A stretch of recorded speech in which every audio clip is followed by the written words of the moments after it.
Bonjour à toutes et à tous, j'espère que vous allez bien. Aujourd'hui on se retrouve pour une nouvelle vidéo, une nouvelle présentation d'animé. Cette fois-ci je vais vous présenter Horimiya, un animé de romance que j'ai surkiffé. Juste avant que la vidéo commence, je t'invite à t'abonner, à liker pour soutenir, en même temps ça fait plaisir. T'abonner pour ne rater aucune de mes prochaines vidéos. Et sur ce on va démarrer la vidéo, allez c'est parti.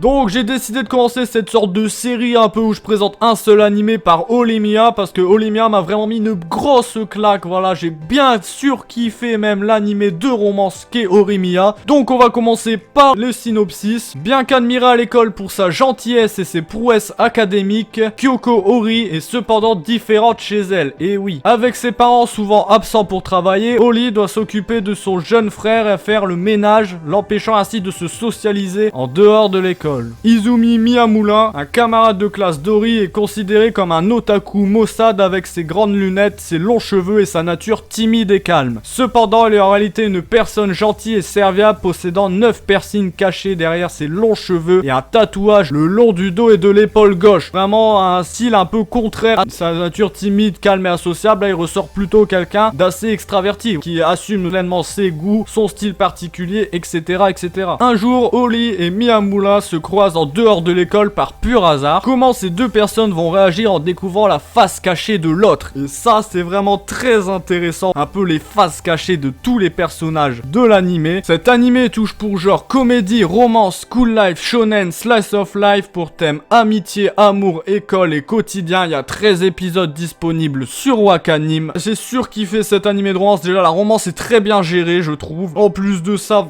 ce qui est très intéressant, c'est de voir aussi voilà, les faces cachées, comme quoi quand on est à l'école par exemple ou en milieu social avec plusieurs individus, donc en public en gros, on n'est pas forcément pareil qu'en privé, ou même pareil que donc avec notre cercle familial, un cercle plus restreint. Au final, on travestit toujours un peu notre personnalité en public, ce qui fait qu'on n'est pas forcément pareil, donc entouré de 10 personnes que tout seul avec nous-mêmes. Du coup, maintenant on va parler des points positifs de cet animé et ensuite je parlerai des points négatifs. Donc les points positifs pour moi, donc déjà c'est son rythme plutôt lent, mais quand même pas trop. Ça avance quand même, voilà, c'est lent mais ça avance, donc c'est plutôt un côté, ça rend l'animé un peu calme, reposant, ça libère une certaine énergie, vraiment ouais, de très calme, très agréable à regarder. Enfin c'est mon avis personnel, hein. Certains trouveront peut-être ça trop lent, mais moi personnellement j'ai trouvé le rythme était parfait pour l'animé. C'est une romance, donc ça doit être un rythme un peu calme, hein. Ça avance au fur et à mesure, petit à petit, et puis voilà, hein, comme une romance dans la réalité, j'ai envie de dire, ça se fait pas du jour au lendemain quoi. Il y a également donc en deuxième point positif, les couleurs de l'animé sont vraiment très belles, même le chara design des personnages est très accroché au chara design des personnages. Ça fait vraiment plaisir de voir des chara design comme ça, vraiment les couleurs donc des yeux avec le qui va avec la couleur des cheveux, etc. Les couleurs assez vives plutôt que ternes, ça aussi c'est très intéressant et ça fait très plaisir. L'animation aussi pour la romance, ça fait le taf, c'est peut-être pas la meilleure mais en même temps il n'y a pas énormément d'action, voilà c'est un animé de romance donc c'est parfait. L'animation est bien faite pour le genre quoi. Ce qui est un autre point positif pour moi, c'est qu'on s'attache pas forcément qu'au personnage principal mais également aux personnages un peu plus secondaires. On peut avoir de la compassion pour eux, on a envie de les encourager des fois dans leur histoire, dans leur romance, etc. Bref, pour ça c'est très bien géré aussi, les personnages secondaires sont quand même développés et ça c'est assez intéressant et pas mal pour un animé de 13 épisodes seulement. J'ai bien aimé surtout le personnage de Miyamura, on voit vraiment son évolution au fil de l'animé et de la relation avec Ori. Ça le fait vraiment évoluer de sa nature calme et timide à un peu plus ouvert au monde, etc. Bref, c'est très bien, c'est d'ailleurs très bien imagé dans l'animé. Je vous en dis pas plus, je veux pas trop vous spoil quand même, donc je vous dis pas comment ils l'ont imagé dans l'animé, mais c'est vraiment très bien fait, je trouve. Passons aux points négatifs, qui sont très mineurs, mais il y en a quand même un tout petit peu, voilà. Donc le point négatif que j'ai trouvé, c'était que l'animé est un peu rush vers la fin. Au début c'est très calme, mais après ça s'accélère un petit peu quand même, par rapport au manga, parce que voilà, ils ont carrément sauté certains arcs du manga, ce qui est assez dommage. D'ailleurs le manga est toujours en cours, alors que l'animé lui est terminé, et la fin est vraiment la véritable fin de l'animé, il y aura pas de suite quoi. C'est ça qui est un peu dommage je trouve, mais ça reste quand même très sympa comme animé à voir, surtout si t'as pas vu le manga. Alors là tu verras pas vraiment trop de différence entre le manga et l'animé, donc tu vas surkiffer vraiment. Également un autre point négatif qui n'en est pas pour moi personnellement je trouve, et peut-être le rythme comme je vous avais parlé tout à l'heure, qui peut être un peu lent pour certaines personnes. Voilà, je sais que certaines personnes trouvent les animés lents un peu chiants et décrochent très facilement, et moi j'ai trouvé plutôt que ça collait parfaitement à l'animé, ça faisait un côté un peu calme, reposant, bref tout ça voilà, tout allait bien dans l'animé, voilà, je veux dire, moi, pour moi, le rythme est parfait, mais je sais que pour certaines personnes, non. Ça avance quand même un bon rythme, mais justement, t'as quand même cette impression que ça prend son temps, ça va pas directement, bim, hop, ils se connaissent depuis un jour, on sort ensemble. Non, c'est ça qui est bien, je trouve. Bref, tout ça pour vous dire d'aller regarder Olimiya, c'est l'un des meilleurs animés de romance que j'ai vu personnellement, c'est l'un de mes préférés, très sympathique, disponible sur Wakanim, je le rappelle, il y a 13 épisodes, t'invite vraiment à aller te voir, tu devrais passer un très bon moment devant cet animé. C'était la première fois que je faisais ce style de vidéo, donc je vais peut-être améliorer des trucs, changer des choses au fur et à mesure des vidéos, voilà, je sais pas vraiment comment ça va rendre au montage, là on verra bien, peut-être ça va être une vidéo 2-3 minutes, je ne sais vraiment pas, peut-être ça sera 4-5 minutes, je pense que ça peut faire 4-5 minutes, je vais essayer de voir un peu comment je vais monter tout ça, etc.